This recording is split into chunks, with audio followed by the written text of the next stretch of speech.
PS4 is nearing 60 million consoles sold, and with Xbox Project Scorpio coming in 2017, could PS5 be the retaliation to Xbox's 4K console as soon as 2018?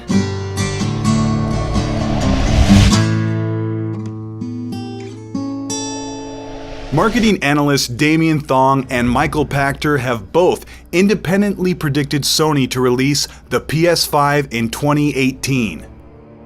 Does 2018 seem too soon? Yeah, probably if you just bought a PS4 Pro in 2016. I'm going to give you a fair and educated prediction for PS5 based on current trends and marketing strategies employed by Sony's gaming division. PS4 released at the end of 2013, and Mark Cerny called the PS4 Pro a mid-generation refresh console. The Pro came with an overclocked chipset and a 50% boost in computing power. The Xbox One S wasn't Microsoft's mid-generation refresh, just like the PS4 Slim, both of which were released in the fall of 2016. They are, however, replacements for the launch Xbox One and PS4. PS4 Pro and Xbox Scorpio are the mid-generation refresh consoles. To take mid-generation literally puts an expected PS5 in November 2019. Xbox Scorpio didn't come in 2016. Microsoft waited an extra year and delivered a true upgrade with very few compromises. To steal Microsoft's thunder at E3, Sony has to do two simple things. Number one, drop the price of the PS4 Pro from $400 to $350. This will eclipse the announcement of Scorpio's name and price.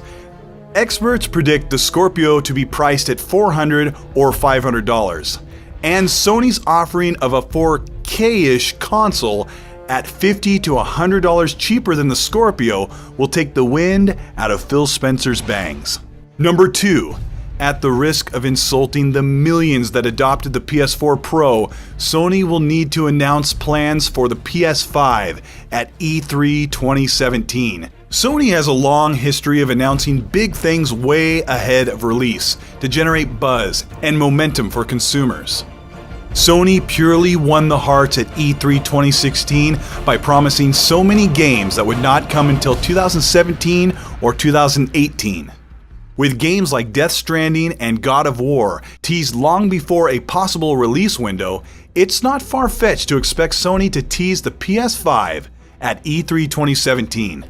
Strong, supportive news reported on Xbox Scorpio in 2017 in front of E3, and even though PS4 holds dominance with more games and a massive sales gap, Sony should be worried about the ever-looming shadow of Project Scorpio. First, in the competitive technical arguments of console comparisons, Scorpio will have a distinct advantage across all multi-platform games. When Digital Foundry spells out frame rates and pixel counts, Scorpio will win over PS4 Pro every time. Consoles take time to develop, because they have to be very specific, efficient not only in power consumption and heat management, but carefully balanced for a cost ratio. Sony most likely began plans for PS5's development at the end of 2016. Phil Spencer disclosed that console development takes 3 years, as was the case with Xbox One and Project Scorpio.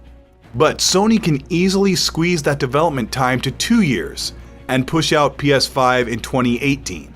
This will continue the leapfrogging of consoles with Scorpio out this year and PS5 out in a year later. But if Sony waits until 2019, they can take advantage of cheaper components and a design that doesn't just match the Scorpio. So far, it's been shown that the Scorpio has the power and the workflow to achieve native 4K resolutions, even with some games running at an impressive 4K 60.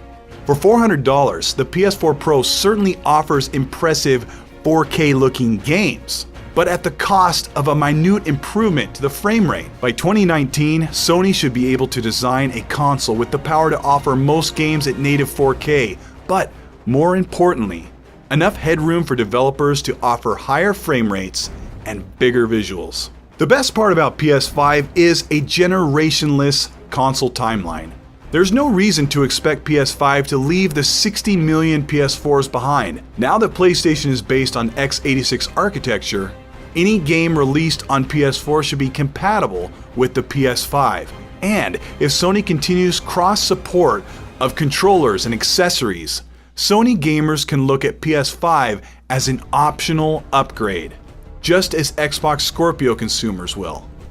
Jeremy Lips of Tom's Guide argues that even with a year leap in favor of Xbox Scorpio, PS4 has 3 top titles that hold victory over Xbox, with Uncharted 4, Bloodborne, and Horizon Zero Dawn.